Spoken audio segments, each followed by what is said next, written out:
살다 보면 가끔 길을 잃은 것 같은 기분이 들 때가 있잖아요. 그쵸?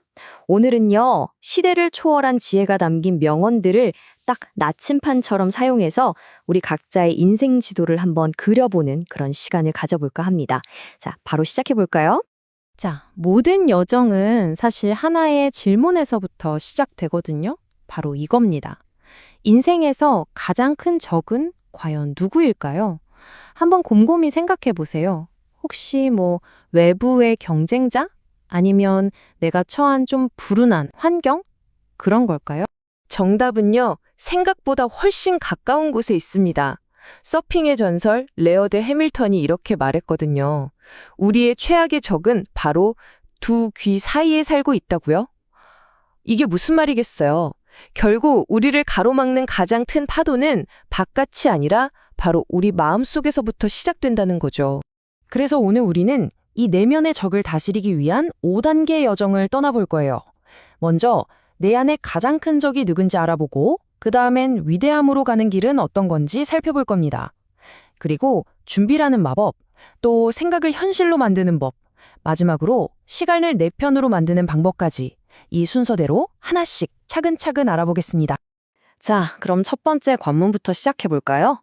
바로 내면의 가장 큰 적입니다. 사실 모든 위대한 싸움은요, 바로 여기서 우리 마음속에서 시작되는 거거든요. 이 첫 전투에서 이기는 게 모든 것의 진짜 출발점이라고 할 수 있죠.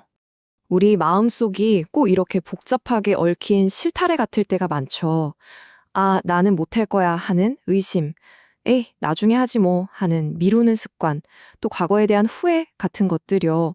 이런 것들이 사실 외부의 어떤 장애물보다도 우리를 더 꽉 묶어두는 것 같아요.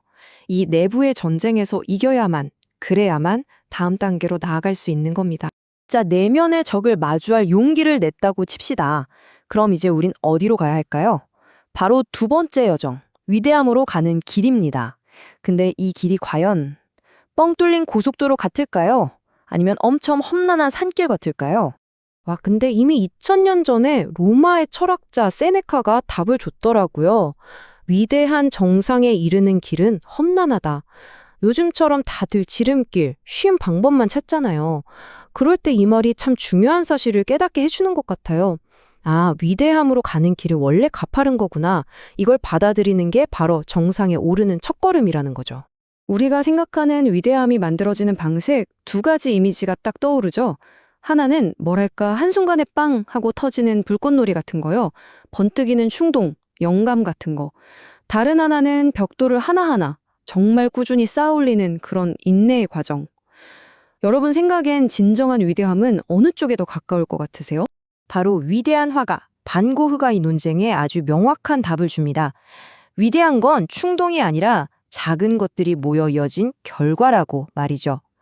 우리가 보통 천재하면 번뜩임 이런 걸 생각하잖아요. 근데 그 뒤에는 사실 이렇게 수많은 작은 벽돌들이 숨겨져 있었다는 거, 이거 진짜 흥미로운 지점 아닌가요? 좋아요.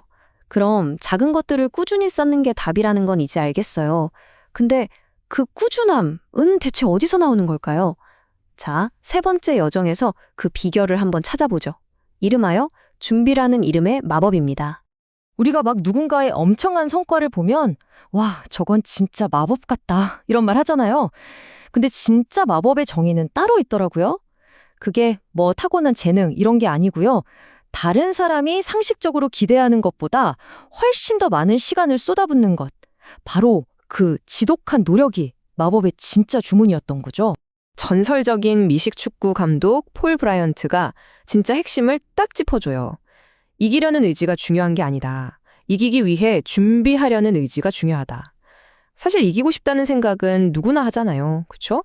근데 그 지루하고 힘든 준비 과정을 기꺼이 하려는 사람, 그런 사람만이 진짜 승리를 손에 넣을 수 있는 거죠. 바로 이 지점에서 승자와 패자가 딱 갈리는 겁니다. 그럼 그 준비하려는 의지는 대체 어디서부터 나오는 걸까요? 자, 이제 우리는 좀 더 깊은 곳으로 들어가 볼 거예요. 모든 행동의 뿌리라고 할 수 있는 우리 내면의 설계도, 네 번째 여정, 생각을 현실로 만드는 법입니다. 헨리 데이비드 소로가 정말 멋진 비유를 했는데요. 이걸 네 단계로 한번 따라가 볼게요. 먼저 어떤 생각 하나가 마음속에 씨앗처럼 딱 심겨요. 그리고 그 생각을 계속 반복하잖아요? 그럼 마치 풀밭을 계속 밟고 지나가면 희미한 자국이 생기는 것처럼 마음에도 자국이 생겨요. 세 번째, 그 자국은 점점 더 뚜렷하고 깊은 길이 되고요. 마지막으로 어떻게 될까요? 우리는 자기도 모르게 그 제일 편한 길을 따라 걷게 되는 거예요. 결국 그 길이 우리 인생의 방향을 정해버리는 거죠. 이 전체 문장을 한번 다시 음미해 볼까요? 한 발자국으로 지구의 길이 생기지 않듯이 하나의 생각으로는 마음의 길이 생기지 않는다. 깊은 길을 만들려면 땅 위를 거듭 걸어야 한다. 깊은 마음의 길을 만들려면 우리가 삶을 지배하길 바라는 생각들을 계속 생각해야 한다.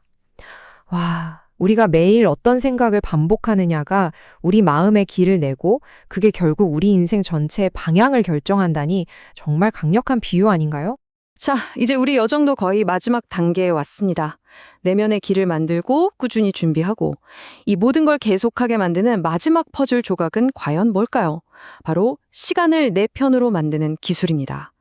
여기서는 시간에 대한 관점 그리고 겸손의 힘에 대해서 한번 이야기해 볼게요. 우리가 뭔가를 할 때 가장 흔하게 부딪히는 벽이 바로 조급함인 것 같아요. 아, 언제 돼? 이런 거요. 근데 얼 나이팅게일이 이런 말을 했어요. 우리가 꿈을 쫓든 아니면 그냥 멍하니 있든 시간은 어차피 똑같이 흘러간다고요. 생각해보면 맞는 말이죠? 그럼 이왕이면 그 시간을 좀 더 생산적으로 쓰는 게 낫지 않을까요? 맞아요. 장기적인 성공은 꼭 이런 긴 여정 같아요. 저 멀리 있는 산 정상. 그러니까 결과만 쳐다보는 게 아니고요. 지금 내딛는 한 걸음 한 걸음, 이 과정 자체를 즐기는 마음이 정말 중요한 거죠. 그리고 가다 보면 갑자기 안개가 끼거나 장애물이 나타날 수도 있잖아요. 그런 불확실성 앞에서 당황하지 않고 유연하게 대처하는 지혜. 그게 바로 이 여정을 끝까지 가게 만드는 열쇠가 될 겁니다. 그리고 이 긴 여정을 위한 마지막 지혜는 바로 겸손입니다. 근데 이 명언이 겸손을 정말 놀랍게 다시 정의해요. 겸손이란 게 자기를 막 낮추고 깎아내리는 게 아니라 자기 자신에 대해 덜 생각하는 것이래요. 이게 무슨 뜻이냐면 남들이 나를 어떻게 볼까? 이런 생각에서 벗어나서 그냥 지금 하는 일, 그 과정 자체에 온전히 집중하는 태도를 말하는 거죠. 나라는 존재를 잠시 잊을 때 바로 그때 우리는 진짜 성장을 경험하게 되는 겁니다. 자, 오늘 함께한 여정을 마무리하면서 이 질문 하나를 여러분께 남기고 싶습니다. 오늘 여러분의 생각은 어떤 길을 만들고 있나요? 부디 여러분의 매일의 생각이 여러분이 진정으로 원하는 미래로 향하는 길이 되기를 바라겠습니다. 함께 해주셔서 정말 감사합니다.